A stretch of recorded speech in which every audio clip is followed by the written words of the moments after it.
Good day. For today's topic, I will be showing you a quick start guide on creating an Ionic project. So, on this video, I hope that you already installed the Ionic, the excuse me, the IDE, your chosen IDE, such as the Visual Studio Code and or the Sublime. But for this video or as our for this course, I will be using the Visual Studio Code.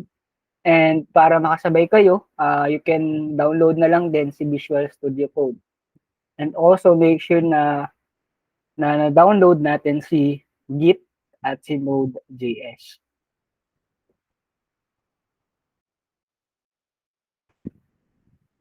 So again, I will be showing a quick start guide on creating an Ionic project.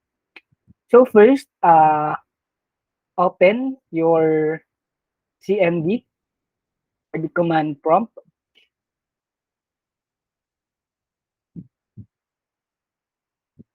Yan. For us to check if the Ionic was successfully installed on our laptops or desktop, just type Ionic-V.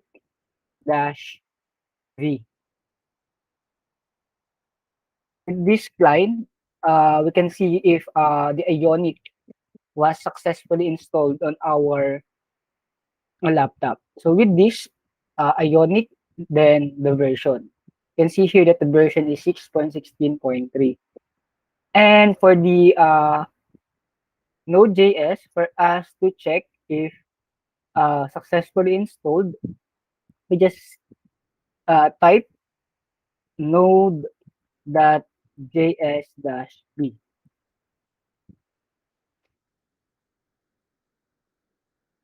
Then node-b. So with this, we can see that the version of our the node was version 14.17.1.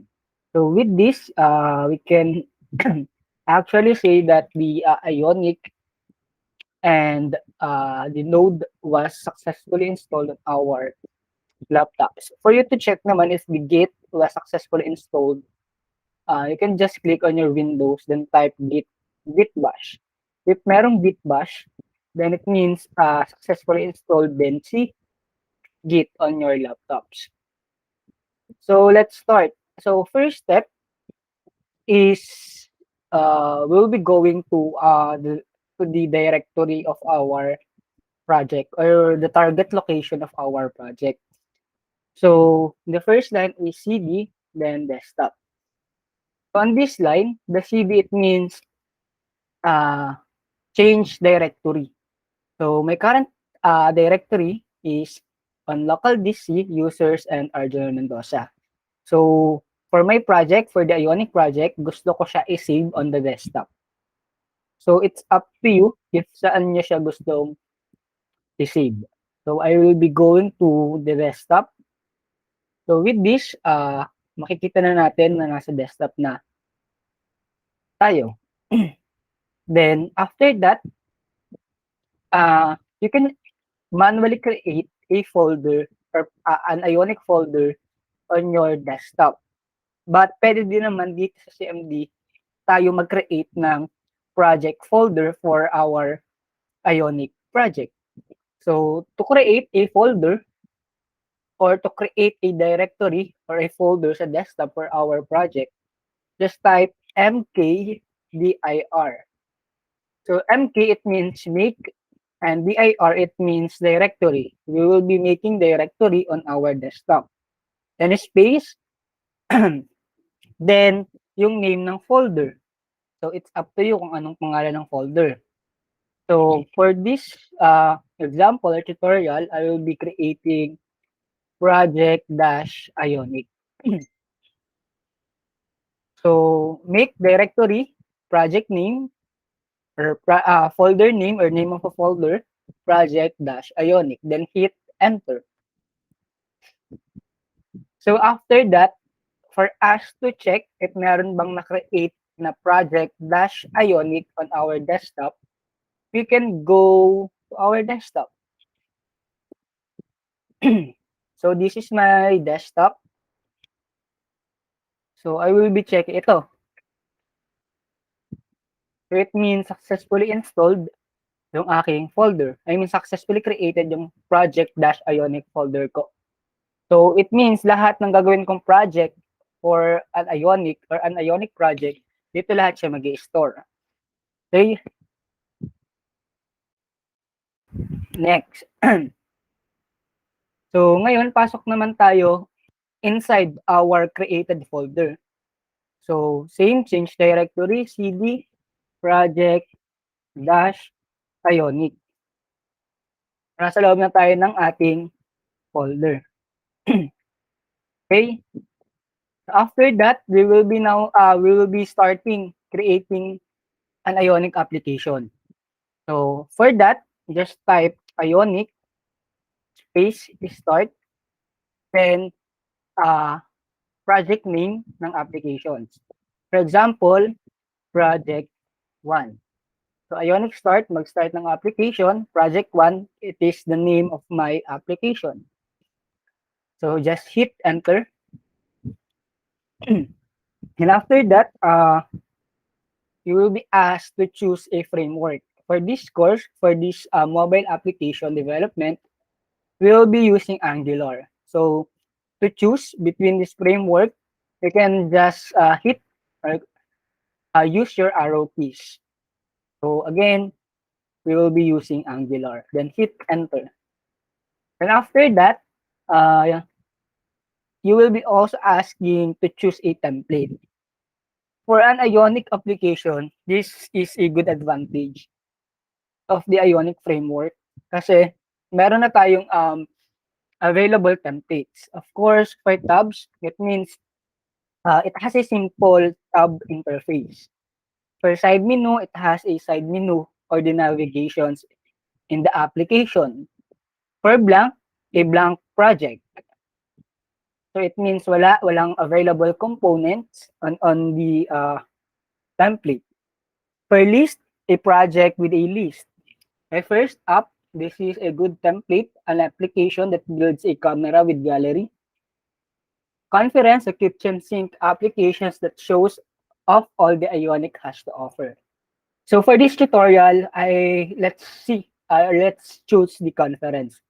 Based on the description, it shows off all Ionic has to offer. Okay, but again, you can choose your preferred template, either blank, side menu, or tabs. For blank, so it means zero base. We will be starting from scratch. I will be choosing conference. So it is now starting creating an application.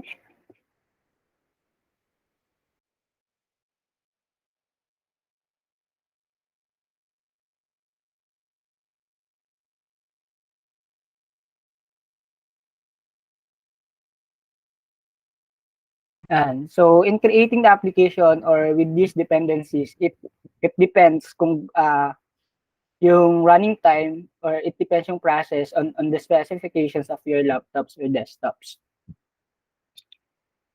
So if goods pa yung specs, siguro around 2 to 5 minutes. If medyo old na, so expect around 5 to 10 minutes process or running time.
So with this, successfully installed na our application, our Ionic applications.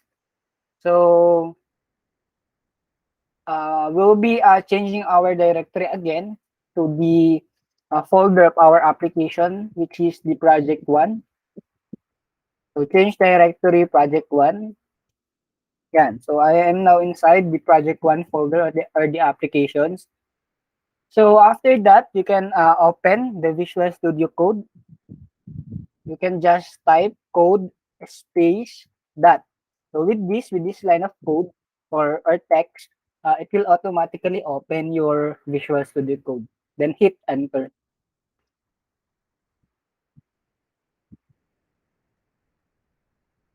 So this is my project name, which is the project one. I mean the name of the applications that we have created. Then so I have a video kung alin a video or tutorial video also kung alin lang yung iibuin natin under this project. Basically under the source or the SRC folder and inside the applications.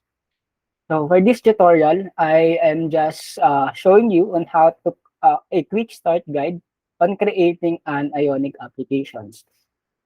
So ready na lahat ng mga codes natin. So for us to check if ano ba yung itsura ng template na pinili natin, which is the conference, just go to the terminal, then hit or click new terminal, then click this drop down and choose git bash. By the way, you can also type this line of code, the Ionic serve, on your CMD. So mas prefer ko lang on this terminal. So just hit or type Ionic serve. It means it will be showing the server of these created applications. Then hit enter. So again, we just choose the conference template. So good thing also with the Ionic and Angular, uh, with the template, you will not be starting from a scratch. I mean, meron ng created HTML file, TypeScript file, and CSS file. I-modify mo na lang yung mga file na yun kung based on your preferred output, preferred UI, or the GUI nyo. So, with the Ionic Serve, nagpo-process siya, nagra-run siya for us to check or for us to run or to see ano ba yung itsura ng application natin or the conference template.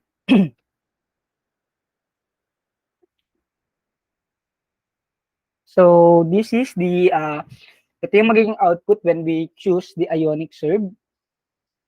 So, for you this browser looks like a mobile. So just hit or click Control Shift I. Yan, 'di ba para na siyang mobile. So this is the conference template. We have here a side menu navigation wherein we can click different tabs. Let's see if the dark mode is also working. Yes, it is also working. So with this template, we can see na meron na tayong created mobile applications. Nagra-route na din siya kasi when you click a particular menu such as map, it jumps to the map into the map tabs.